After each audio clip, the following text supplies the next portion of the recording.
Hello and welcome to my video on top 10 knitting tools that I love.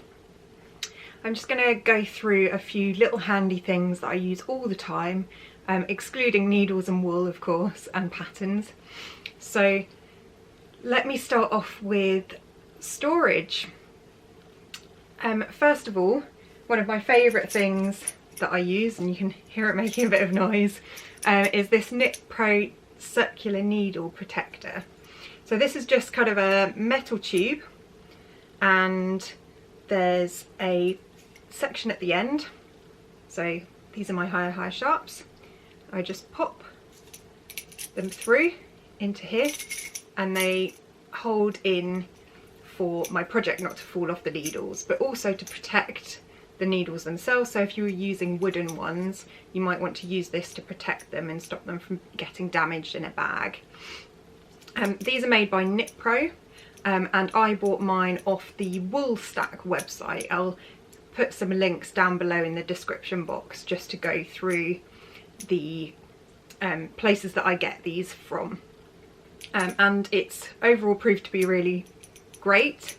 I've rolled over this one a couple of times with my chair, so it's holding up very well. There's a couple of dents in it, but otherwise generally protects the needles well and keeps everything secure on my project when my project and needles are in my project bag. Another kind of needle case I would say that I use quite a lot is for DPNs, and that's this one. And this is a DPN needle case by Knitting I Love, who is Barbara, who has her own podcast as well. And I bought a couple of these off her about 2 years ago. I'm still using them for the smaller projects where I need DPN needles. So there's a clip there and you can undo that and take your DPNs out. But yeah, it's fairly easy. So I've got a load of DPNs here with a project attached to them. I just put them into the right hand side like that, and then put them all across into the other side like that, clip them shut, and then I can still move my project back and forth on there. So that's really handy for the smaller projects that you have where you're using DPNs and you don't want your DPNs sticking through bags or your project falling off the needles, particularly when you've got metal needles where they're quite slippery as well. So that's my second one, and again I'll put a link in the description down below so that you can see where to buy them. That's my first kind of storage items. The next thing that I absolutely love, and you'll have seen that I use these quite a lot for my projects, and I've shown them off in my podcast as well. That is the Clara Rose Crafts project bags. So again, I'll leave a link down below where you can get these. So these are just really lovely project bags. This is my Marauders map one, which is my favourite. You can choose to add handles, so that makes it really easy for you to carry your project around. I've personally gone for drawstring bags just because I really like drawstrings, and then my yarn can't get stuck in a zip or anything like that and caught and knotted. So I like the drawstrings for that reason. But you can choose a zip if you want to. The other thing she puts on is these lovely little progress keepers. So you can see for the Marauders map one, I've got a broomstick and also a scarf here, which just add a really nice touch. And you've also got charms on the end of the drawstrings if you choose to go for drawstring bags. They're also really lovely. Again, I've got a broomstick and a castle that looks a bit like Hogwarts on there. Put that in front of my face so you can see it. There you go. So yeah, overall really nicely made. There aren't any pockets inside. I think you might be able to add them as an option on her Etsy shop, but this is a medium project bag, and I would say this holds like a large shawl or possibly quite a lightweight jumper. But yeah, one of my favourite makers of bags, although I haven't tried a whole load of them, just because I really love her work and have used her quite a lot over the years.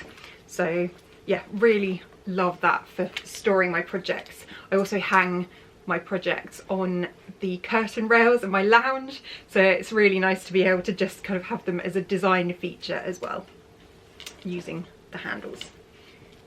That's number 2. And then my third storage item that I wanted to show you is the Rachel Green Crafts interchangeable needle case that I have. And this holds all of my higher sharp needles. I've got both the smaller size and the longer size in here. So I'll show you what it looks like. It's a really lovely chevron pattern in blue and white, which really speaks to me. And it's got a button close as well. So if I open this up, I'll be able to show you. So it opens up like that, and then once again like that. I know that will hide my face probably there, but yeah, you can see I've got my smaller needle tips at the bottom and my larger needle tips at the top, and this holds a lot of needle tips for your interchangeable needles. You can see I've not got very far on the top row because I've just not needed to add any in this side so much, and I've got some extra needles that are my Knitpro Symphonies at the end here. So you've got this section for all your needles, which is really beautifully made, really sturdy, and keeps your needles really safe. And then in the top part, so this bit, you've got a zip, and that's where I keep all of my cables. In addition, you also get this little handy pouch. I'll show you that little pouch, and within that I just pop a few little bits. So here I've actually got my tightening, securing things, I'm not sure what they're called exactly, for my high sharps, just in a little bag, and then I just pop that in here and it can go in the case with everything else. So I do really love this case. I've had it quite a long time, I think at least a couple of years, and it's held up very well. Obviously it's not the sort of thing that I carry around with me all the time, but I've taken it on, you know, craft weekends away, holidays and things like that, and it's not really been damaged or had any problems at all, and it's just a really lovely case to keep all of those interchangeable needle tips that would otherwise kind of go loose in a bag or something in one place. So I really recommend those ones, and again I'll pop a link down below so that you can see where to get them from. On to knitting specific things. So lots of people offer different types of stitch markers, but my favourite ones are very simple styles. So I prefer the kind of thin metal bulb stitch markers. I'll show you some of those. Something else I wanted to mention is I've got this really handy little tin with a see-through top that I bought from The Works, which is a UK based kind of craft bookshop that is a bit of a discount store, and I've got 3 of those and they're really handy for just keeping stitch markers in.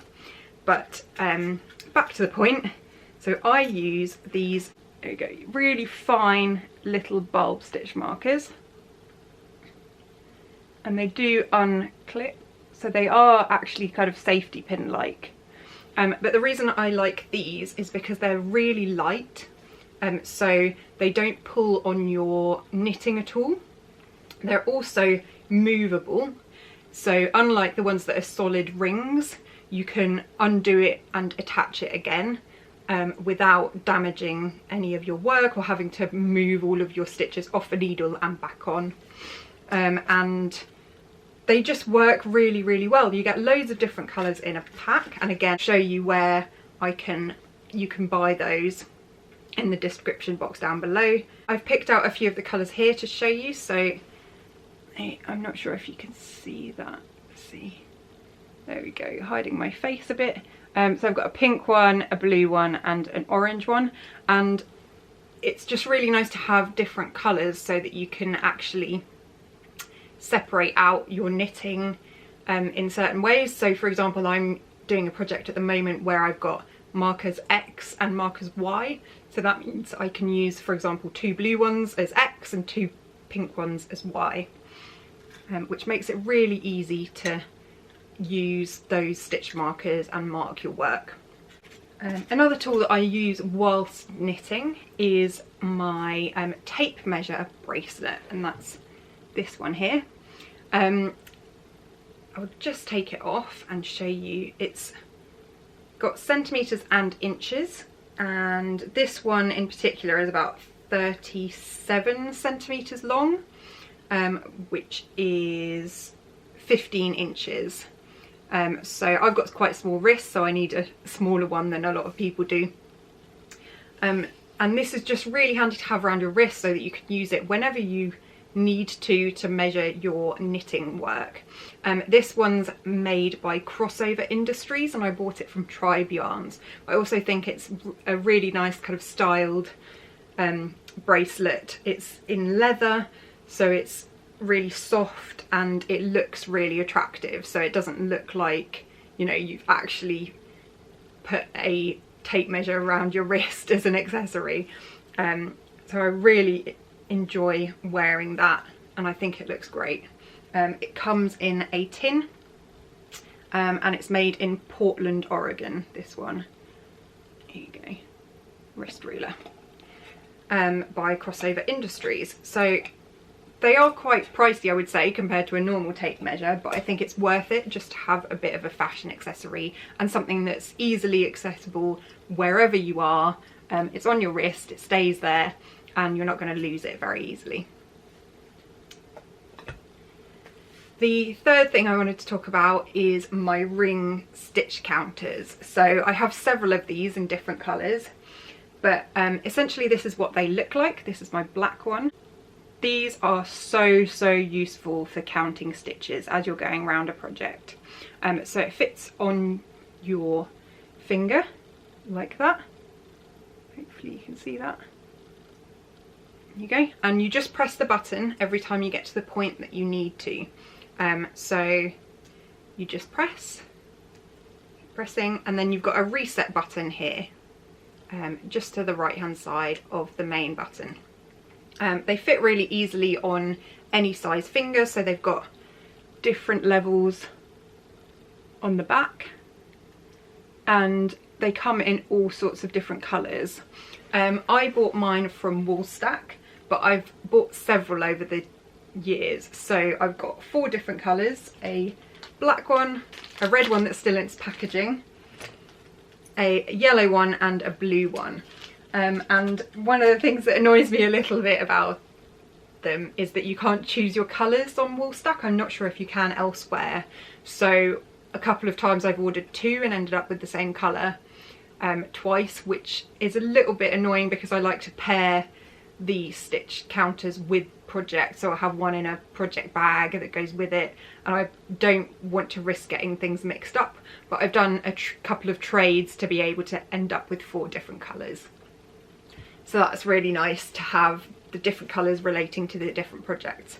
But I use these constantly, so anything that needs any stitches counted, I will have that on my finger. It's really easy to just press when you get to the end of the row, or press the number of stitches you need in your stitch counter. And I really recommend using them because they're just really quick, really easy to use, always on hand, and just really helpful. So that's kind of the things I use whilst I'm knitting. In terms of preparation, I just wanted to show you a couple of things that I use to prepare yarn or prepare for a project. So the first one I showed in my latest podcast episode, and that is the Addi gauge swatch. It's actually called a stitch counting guide for a knitting sample, and this is so helpful because it's just a square, so you've got your 10 centimeters and you can pop it over your swatch and just count the stitches. It's also got a needle gauge, which is very handy, and something to hang it on if you feel like hanging it on the outside of a project bag or something like that. like I said, I use this all the time to prepare for projects. I think you can get a lot of different ones, so you can get wooden ones now from independent shops and things like that, but either way, the kind of square gauge swatch measurer is really handy, just to check your gauge. The second thing I wanted to show you in preparation is my yarn swift. So this is a wooden one with a base that just sits on top of a table. It's by Scheepjes, I think is how you pronounce that. Otherwise I'll pop the details in the description box below. And the reason I wanted to get a tabletop swift rather than one that attaches to a table is that I have a dining room table that I don't want to damage by accident by over tightening a kind of an attachment. So I wanted a tabletop one, and my first one was an Amish swift, but it was quite a cheap one, and I found it really hard to wind either very big skeins or very small ones. This one, because it's an umbrella swift, is very adaptable, so you can stick it at this size for something like a mini, or you can make it absolutely huge for the bigger skeins. And it's got a very weighty bottom, so I don't feel like I'm ever going to worry about this falling over whilst I'm winding yarn. And it's lovely wooden, so it looks really attractive. It's got different coloured woods all the way around. And then finally, it's affordable. So this one I think I spent about £40 on. I got it from Ida's house online, and it's just well made, not too expensive, really serves its purpose well, and works for exactly what I want, which is always good with an item that you bought. Finally, I just want to talk about the things that I use to finish projects. So just a couple of things that are quite useful. The first thing is my blocking pins. So these are made by Knitpro, and I'll show you what they look like. So I got the white ones rather than the fun rainbow ones, just because they didn't have the rainbow ones in stock when I needed them. But these are what they look like. Let's try and do this. So they're just pins on a section of plastic, and you get larger ones like this, and most of them are the larger ones, or you get smaller ones like this in the box as well. And they just work really, really well for pinning out items of clothing when you're blocking them, clothing or shawls or anything like that really. And what I do is I actually have some foam kind of sectioned pads that I stick together, and then use the pins to hold the items down and stretch them out as much as I want. But they're so easy to use relative to other blocking pins, so you can just stick them in. If you want a straight edge, it's really nice and easy to make that with the larger ones. And overall works very well. So I highly recommend, if you're looking for something to help you block either garments or shawls or anything, to be honest, buying a set of these. And again, I'll link to where you can buy them. I think I also got these from Woolstack. And then finally, the last thing that I wanted to show you, my top 10, is my tassel maker. And this is the tassel maker. Let's show it the right way around. There you go. And basically it works a bit like a pom-pom maker if you've ever used one of them. So the way that you use it is you unscrew the little white knobs, there you go, and you can extend it using those, or you can make a small one, and you effectively wind yarn around. And you've got these slots again at the top and the bottom, so that your yarn sits in here.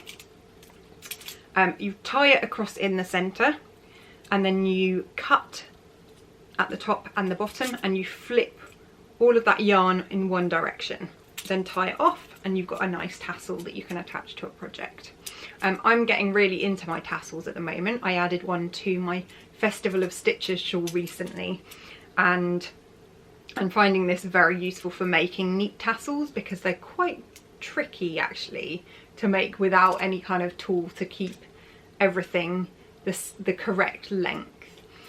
The other tip that I've heard or seen regarding tassel making is that if you fold a piece of paper around and pull the tassel through once you've done all of this stuff, you can cut a really straight edge on the bottom of it by using the end of the paper to be a marker for a straight edge.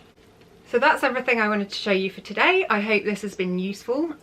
These are just 10 things that I use all the time to make my knitting life easier. If you like this video, please hit like and subscribe to my channel.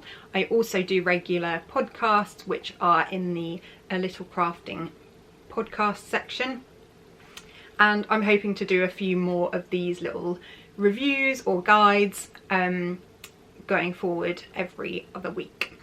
Thanks very much for watching. Bye!